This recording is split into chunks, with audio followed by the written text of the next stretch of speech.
Francis's 12-year-long papacy was in many ways a remarkable one, working in service to the church until the very day before he died. Pope Francis sought to focus more explicitly on social justice, on climate change, and addressing the most marginalized in society. But he also faced pressure for actions that some say fell short of his public remarks, undercut commitments, or went too far for some Catholics. Stephanie Tsai has a look back at his life and work. Gaudium Magnum. Habemus Papa. He was a symbol of change and hope for the Catholic Church. In March of 2013, Bishop Jorge Mario Bergoglio of Argentina was elected pontiff at the age of 76. Thank you so much for your welcome.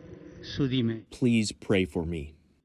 He was a disruptor from the outset, the first pope from the Southern Hemisphere, the first Jesuit pope, and the first to choose the papal name Francis, after the saint who renounced his privilege to follow God.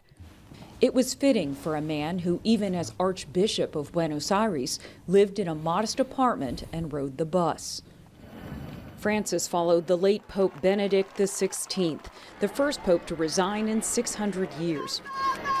Unlike his scholarly predecessor, Francis was known for his pastoral approach, says Natalia Imperatori Lee, who runs the Religious Studies Department at Manhattan College. He is committed to what is known as the signs of the times. And Francis, with his papal priorities, the climate, migration, has really sort of looked at the world as it is, right? The grief of the world, the hope of the world, the joys of the world, and the anxieties of the world, and thought, how can the church bring attention to this?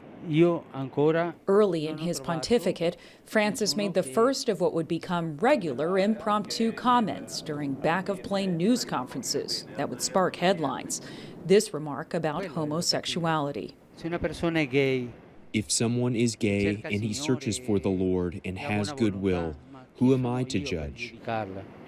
He maintained homosexual acts were sinful, but for queer Catholics, Francis signaled positive change. And he went farther than other popes, formally allowing priests to bless same-sex couples.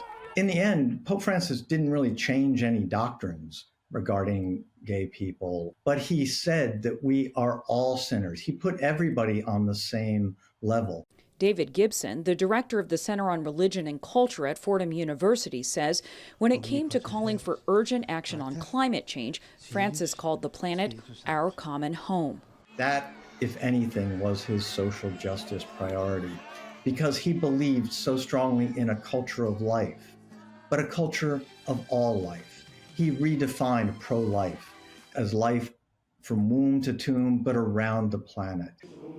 Francis opened and expanded dialogue on whether divorced and remarried Catholics could partake in communion, on the morality of contraception, and on the role of women in church leadership. He ultimately dismissed the idea of women becoming priests or deacons. But under him, the most recent church synod, traditionally a summit of bishops, included lay people and women. That led in part to this thinly veiled criticism by American Cardinal Raymond Burke. Today's bishops and cardinals need a great deal of courage to confront the grave errors that come from within the church itself.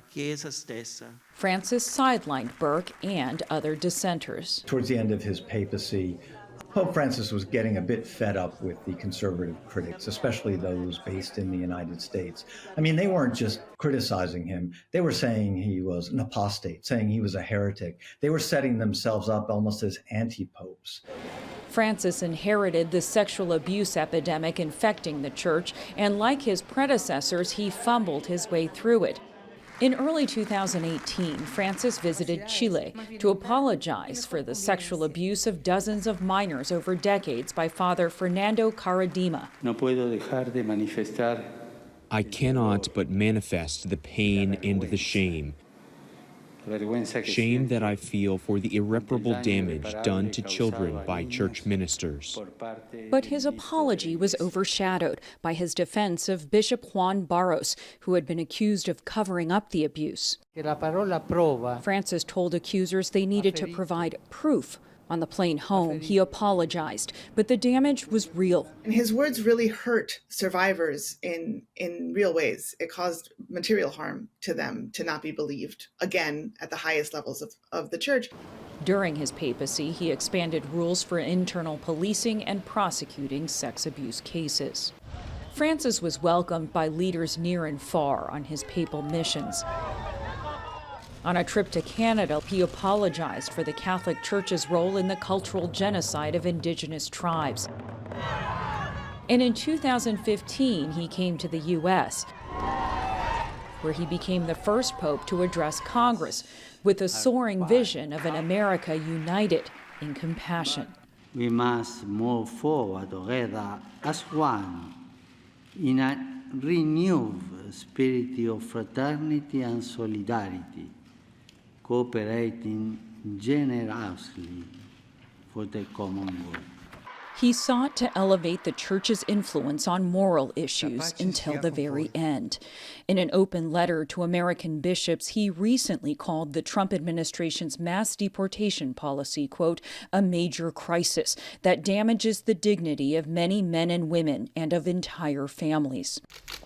So good to see you. The issue wasn't reported to have come up during U.S. Vice President J.D. Vance's brief meeting with him on Sunday.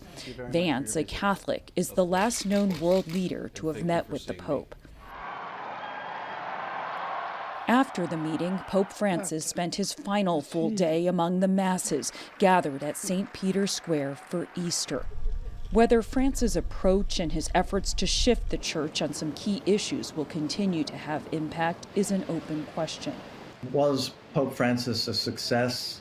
The only way we can tell is who walks out on the balcony as the next pope. Will it be somebody who continues that legacy, who walks through the door that Pope Francis opened? Or is it somebody who's going to close that door? Pope Francis died at the age of 88. Fratelli e sorelle, buonasera. For the PBS NewsHour, I'm Stephanie Sy.